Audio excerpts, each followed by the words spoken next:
सोलापूर शहर गुन्हे शाखेकडून घरफोडीचे 1 व इतर चोरीचे 2 असे एकूण 3 गुन्हे उघडकीस। दिनांक 26 फेब्रुवारी 2025 रोजी पोलीस उपनिरीक्षक मुकेश गायकवाड व त्यांचे तपास पथक पोलीस आयुक्तालय सोलापूर शहर हद्दीत गस्त करीत असताना जोडबसवना चौकाच्या पुढे जमखंडी पूल येथील सार्वजनिक रस्त्यावर एक अशोक लेलँड कंपनीच्या टेम्पोमध्ये काहीतरी संशयास्पद वस्तू घेऊन जात असताना आरोपी शुभम लक्ष्मण पाटील वय वर्ष 26 राहणार बाळे सोलापूर, आरिफ नूरुद्दीन सय्यद वय वर्ष 30 राहणार पाचापेठ सोलापूर, टेम्पो ड्रायव्हर इरफान बाबू मुच्छाले वय वर्ष 32 राहणार बी जुना विडी घरकुल कुंभारी तालुका दक्षिण सोलापूर यांना ताब्यात घेतले।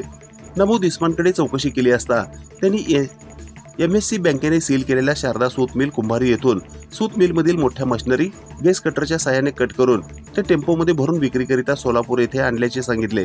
त्याप्रमाणे त्यांच्याकडून सदर टेम्पो व टेम्पोमधील 4,60,125 रुपयांचा मुद्देमाल भारतीय नागरिक सुरक्षा संहिता कलम 25E प्रमाणे ताब्यात घेतला। सदर मुद्देमालाबाबत वळसंग पोलीस ठाणे येथे गुन्हा दाखल असून सदर कारवाईमुळे सदरचा गुन्हा उघडकीस आला आहे।